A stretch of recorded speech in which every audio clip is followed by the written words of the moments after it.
South ఇండియాలోనే అతి తక్కువ ధరలకి రత్నాలను అందించే ఏకైక సంస్థ 6JVR. ఎటు నుంచి ఏ వైపు నుంచి వచ్చింది? ఏదంటే బిల్డింగ్ల మీద నుంచి చేశారా, కింద నుంచి చేశారా, ఆ రాయి ఎక్కడి నుంచి మొదలై ఎక్కడి దాకా వెళ్ళి తగిలిందో కూడా మీరు స్పష్టంగా చూపించాల్సినటువంటి అవసరం ఉంది.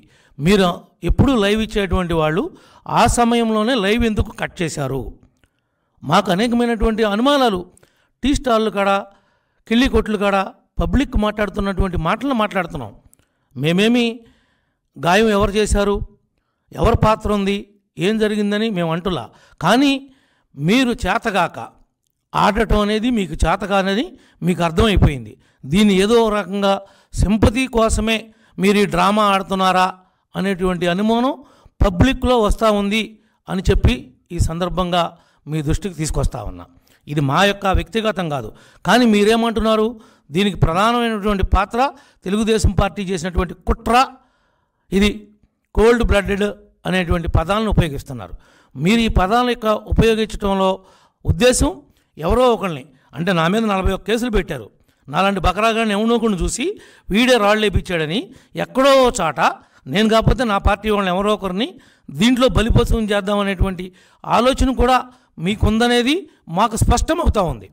అంటే సంఘటన జరిగి ఇన్ని గంటలైతే కూడా ఎందుకు మీరు ఎవరిని కస్టడీలోకి తీసుకుని మీరు ఎందుకు పట్టుకోలేకపోయారు? ఎవడు రాయేపించినోడు? మీరేపించినోడా, లేదంటే మీరు ఆడినటువంటి డ్రామాలో భాగమా? ఇంకొక వెర్షన్ ఏమంటున్నారు? గాయమైన తర్వాత 3 గంటల వరకు ఎందుకు హాస్పిటల్కి వెళ్ళలేదు? 3 గంటల తర్వాత సమయం ఎందుకు తీసుకున్నారు?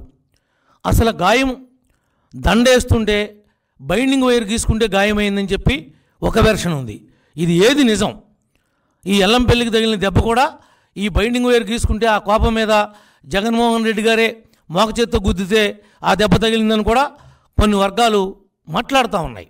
వీటన్నిటికి కూడా ఆన్సర్ చేయాల్సింది స్పష్టంగా ముఖ్యమంత్రి గారే ఆన్సర్ చేయాలి.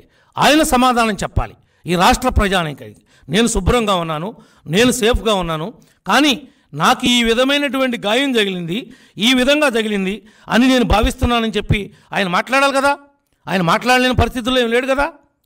అది చిన్న గాయమైనప్పుడే నిజంగానే రాయి దెబ్బ తగిలితే అక్కడ షెల్లింగ్ రావాలి, అక్కడ బొప్పు కట్టాలి. ఊరిని గీతే తగులుతుందా? బ్లేడ్ గాయంలాగా కోడికత్తి డ్రామాలాగా ఉంది. కోడికత్తి డ్రామా ఏ రకంగా గీత ఉందో ఇది కూడా అలాంటి గీతే ఉంది. రాయి దెబ్బ తగిలితే ఆ విధంగా ఉంటుందా? 3 విధాలుగా గీసుకుపోయినట్టుగా ఉంది. అది 3 ముఖాలుగా ఉంది. ఆ గాయం ఎట్లా తగిలిందో ముఖ్యమంత్రి గారు స్పష్టం చేయాలి. స్క్రీన్ ప్లే డైరెక్షన్ లాగా సజ్జలు మాట్లాడతాం కాదు. నీవు ఇంకా మాట్లాడే రోజులు దగ్గర పడి నీకు ఇంకా నువ్వు త్వరలోనే నీ నోరు మోటారుద్దని కూడా ఈ సందర్భంగా తెలియజేస్తా ఉన్నాం. ఇదంతా తెలుగుదేశం వాళ్ళే చేశారు. వాళ్ళకే రాజకీయంగా జగన్మోహన్ రెడ్డి తిరుగుతుంటే ఈ వచ్చే జనాన్ని చూసి మేము భయపడిపోతున్నాం. నువ్వు భయపడిపోయి నువ్వు గీసుకుని నువ్వు కొట్టించుకుని నీ డైరెక్షన్తో ఇదంతా ప్రీ ప్లానెడ్గా మీరు చేశారని ప్రజలు అంటున్నారు.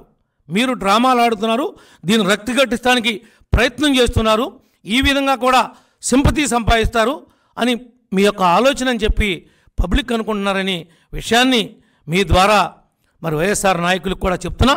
ఈయనేం చెప్పాడో వాళ్ళ మంత్రులు కానీ వాళ్ళ ఎమ్మెల్యేలు కానీ వాళ్ళ వంది మాగదలు అందరూ కూడా ఇదే పాఠాన్ని తిప్పి తిప్పి చెబుతున్నారు. అంతే తప్ప ఆయనైతే మాత్రం నోరు పుట్టలేదు. అక్కడ ఉన్నటువంటి పరిస్థితుల్లో ఈ తగిలినటువంటి గాయం రాయి దెబ్బని మేమెవరూ నమ్మటం లేదు.